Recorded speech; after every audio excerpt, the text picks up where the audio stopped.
What screams I'm not a good person? Never accepting blame for anything. That didn't happen. And if it did, it wasn't that bad. And if it was, that's not a big deal. And if it is, that's not my fault. And if it was, I didn't mean it. And if I did, you deserved it.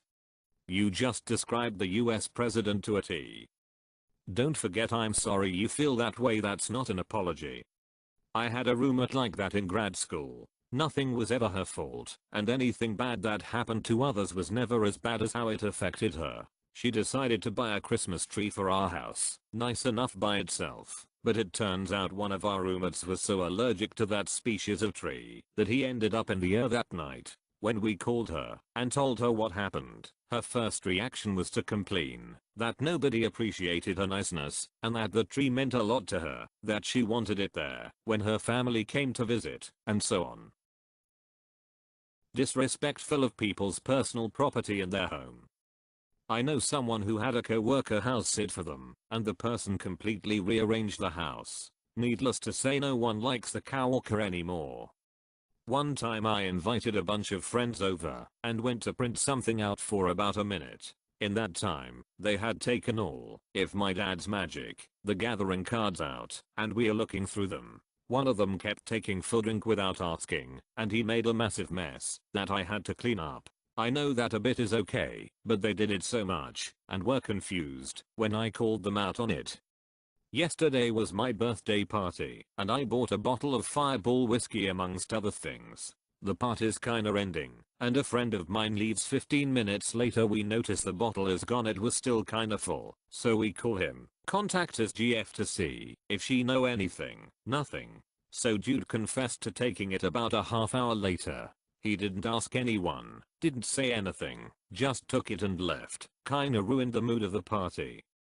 Something similar happened to me. On my 21st birthday, my friends gave me my first bottle of alcohol, a Riesling. I stumbled into my house after they dropped me off to find a couple of my roommates hanging out with some mutual-ish friends, more their friends than mine.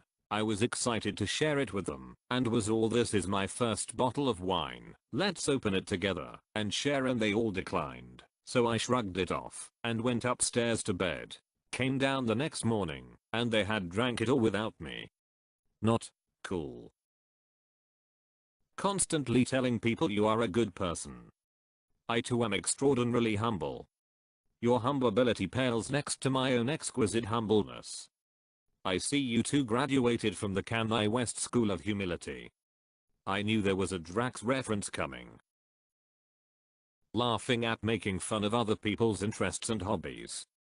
I hate this. My favorite thing in the world is watching people's faces as they explain something they love. My coach at my gym has explained this one thing to me like 8 times, but I never stop him because I can see how much he loves coaching. When something makes someone happy, when it makes their whole face light up, it's wonderful, and anyone that tries to extinguish that is a garbage person. Edit. Thank you everyone for the kind and thoughtful and insightful comments. I promise I read them all. Be good to each other. I do this too. Even if someone has told me something 100 times, I often just let them tell me again for the pure joy on their face when they do. It's an underrated skill, being able to listen to the same thing more than once. Everybody repeats stories occasionally, and it's usually one of their favorites. You can learn a lot about a person from the stories they tell you over and over again. Punching down, that is treating those below you badly, be that at work, service workers, children, etc., because you perceive yourself as higher status.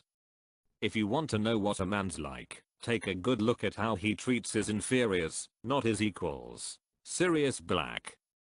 The true measure of a man is how he treats someone who can do him absolutely no good. Samuel Johnson. If you want to test S-man character, give him power. Abraham Lincoln. That sounds like a very dangerous gamble. Or, turns out his character sucks, but now he can fire us. Oh, it's worse. Hey, let's give this person access to nuclear weapons, and then we'll find out who they really are. Dies because he didn't treat creature well. I'm not big on punching up either. All it takes is a little mental gymnastics and up can be anyone you want. Also, my own bias, but the people I've run into who are constantly talking about punching up and punching down tend to have really toxic social attitudes that they try to justify by having correct opinions. Just really tiring to deal with. Judging whether or not what you just said was a joke depending on the reaction of people around you. I love that. Gonna steal it. When you make that face it means I was joking. So, Reddit. Littering. Went on a first date with a girl, we just finished playing laser tag, got blizzards from DQ, and when she's done she just throws it out the window. Instant deal breaker. Why do people do this? I just don't understand. Should've pulled over and kicked her out, but then you'd be no different than her. Pull over, kick her out, pick up the trash she chucked. I honestly don't get why folk throw trash out the window of a car. It's not hard to keep it in there and chuck it in a bin at home or a public bin. Pull over, kick her out. I thought he was against throwing trash out of his car. Stealing stuff, lying to people, avoiding your responsibilities, and sticking someone else with the bill. And then bragging about it. You just described my boss. Mom. Taking any kind of criticism or conflicting opinion as a personal attack. No, battering everyone else's opinions into the ground and eventually personally attacking others and questioning their intelligence for disagreeing with you isn't healthy discourse. Or when facts prove you wrong and your rebuttal is I'm not going to concede my point of view. Literally impossible to socialize and be friends with someone who's too stubborn to admit they're wrong sometimes. It also doesn't help when you admit to being wrong and the other person says told you so or starts berating you over it. That's what makes you stubborn in the first place. A lot of the time it just screams they're insecure.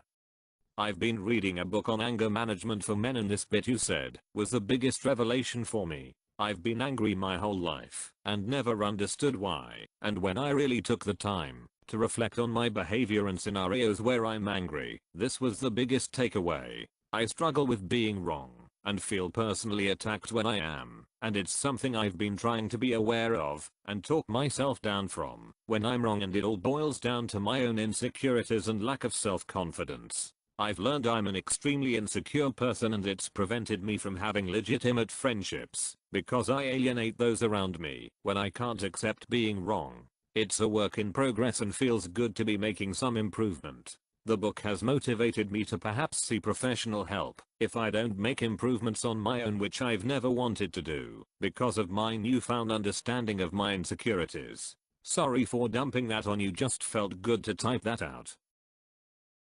Never paying debts, even small ones. If you borrow money, even $1, with the promise to pay back, do so. The best ones are the ones where you ask for your money back, and they're all damn seriously you're asking me for those $5 back. It's just $5. Yeah it is, yet here you were a couple of weeks ago desperately asking for just $5.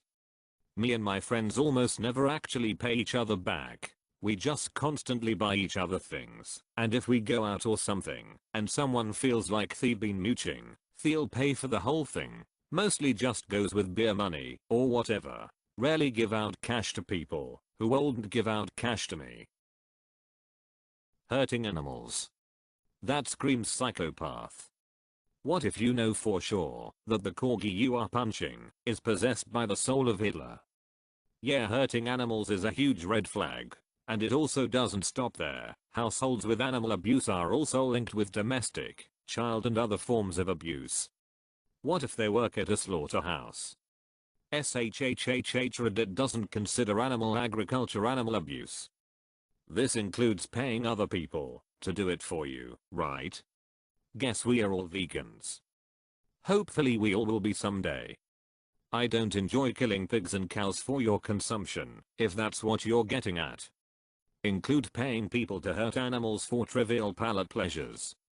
Going vegan would help reduce their harm by a lot, just as an FYI.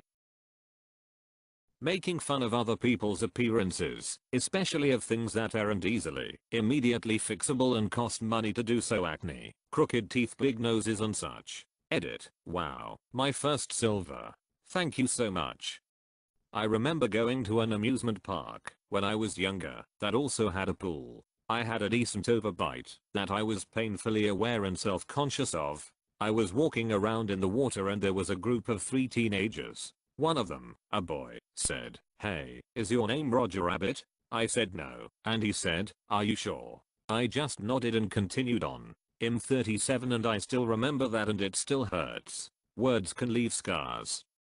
Tyrion Lannister has some good advice about this. Wear your faults like a suit of armor, and nobody can use them as a weapon against you.